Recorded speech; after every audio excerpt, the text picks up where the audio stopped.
Hello guys, hello Aquarius. Welcome dito sa aking channel, Kapalaran 888 Aquarius.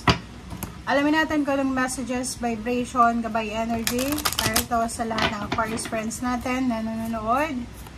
Kung bago kayo sa channel ko, please like, share, and subscribe. Pakipress ang notification bell button guys, okay? Aquarius weekly tarot reading. Wow, it's a celebration. First card mo para sa last week ng January and first week ng February 2025 is celebration. So, this week, nakafocus ka sa pagse-celebrate. It's a yoga. Yoga, so since yung iba hindi naman nag-yoga, etong yoga, it's parang ano siya, the Hermit card, or pwede siyang Four of Swords, or pwede siyang meditation, pwede siyang relaxation, vacation, or anything na magbibigay sa'yo ng relaxation. Okay? Okay, so this week nakikita natin na may celebration, may isang expected or unexpected kang celebration na posibleng isa-celebrate. Okay? Yung celebration na to is posibleng magdadala to sa'yo ng peace and harmony. Or pwedeng sinasabi diyan sa'yo ng barahan na yung celebration na yan ay magdadala sa'yo ng sobra-sobrang katahimikan. Okay? Peace and harmony. Okay.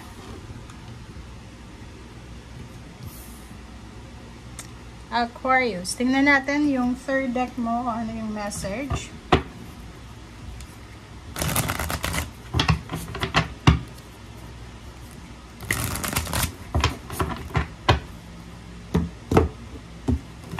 Okay, Aquarius. First card natin is Prince of Cups. So, pwedeng yung isa sa mga isa-celebrate mo ngayon is new relationship, or pwedeng kung manliligaw or nililigawan mo, pwedeng yun ang possible na i-celebrate mo. Or yung iba naman sa iyo, pwedeng may homecoming ng karelasyon. So, pwedeng in long distance relationship sila, and this week ay posibleng magkita na sila. Okay? And Prince of Cups, pwede din itong hindi ikaw directly yung magkakaroon ng celebration. Pwedeng makatanggap ka ng message, chat, call from someone na magse-celebrate. Pwedeng imbitado ka sa kasal, sa binyag, or posibleng may kakilala ka kamag-anak na mayroon silang isa-celebrate na okasyon or celebration. Okay, so Prince of Cups and Prince of Wands, lalaki. So, nakikita natin dito na yung masculine energy is dominant sa linggong ito. So, pwedeng isang water sign, fire sign, Leo, Aries, Sagittarius, water sign, Pisces, Scorpion, Cancer, ang posibleng darating sa buhay mo para magbigay ng excitement, ng confidence, or posibleng sila yung rason para mag-celebrate ka. Or you're celebrating with water sign and fire sign. Okay? Next is Strength card. So, yun. So, if you have a relationship, if you have a commitment or attachment sa fire sign and water sign, nakikita natin yung strong foundation sa linggong ito. Okay? Walang masyadong issue, walang masyadong pag-aaway, diskusyon, or misunderstanding.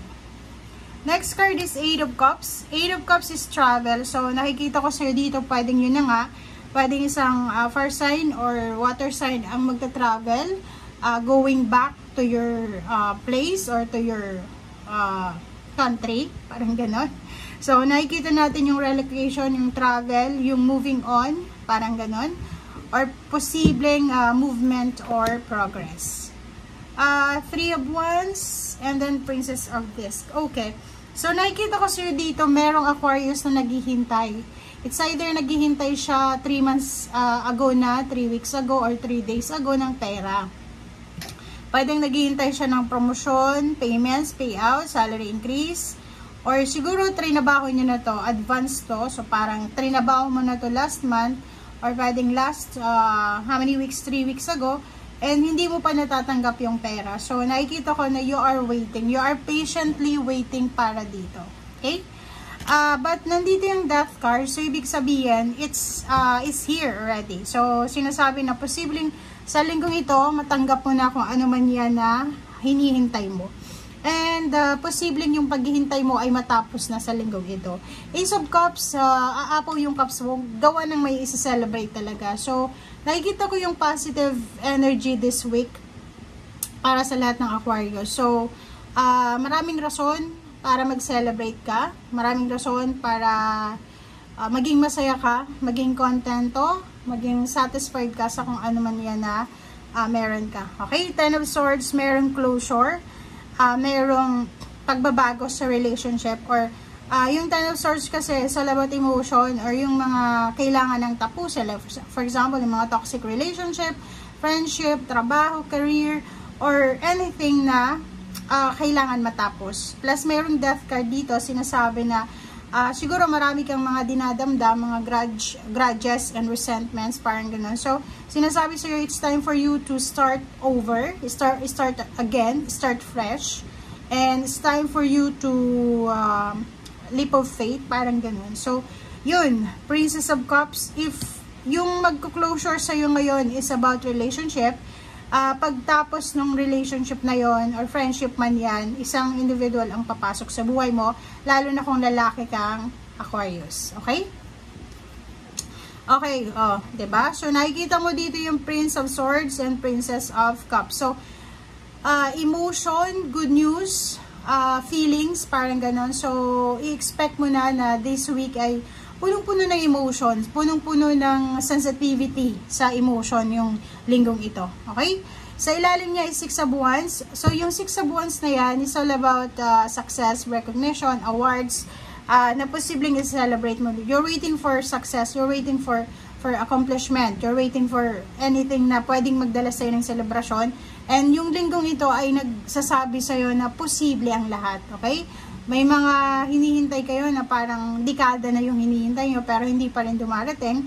May hinihintay kayo na parang nagdadala na lang sa inyo ng, alam yung pakaramdam na hindi na ito darating, hindi na ako ganito ganyan. So, nakikita ko siya dito na it's time na para ma-realize mo na tama na yung paghihintay. Parang ganun. Kasi, minsan, hindi naman sa sinasabing kailangan mo nang i-give up yung mga bagay-bagay, but kung dekada na yung lumipas, nandito na yung death card eh. So, kailangan mo nang i-give up yan. Kailangan mo nang alisin yan sa isip mo kasi nagsasayang ka lang ng oras, nagsasayang ka lang ng energy mo, ng youth mo. Lalo na kung bata ka pa.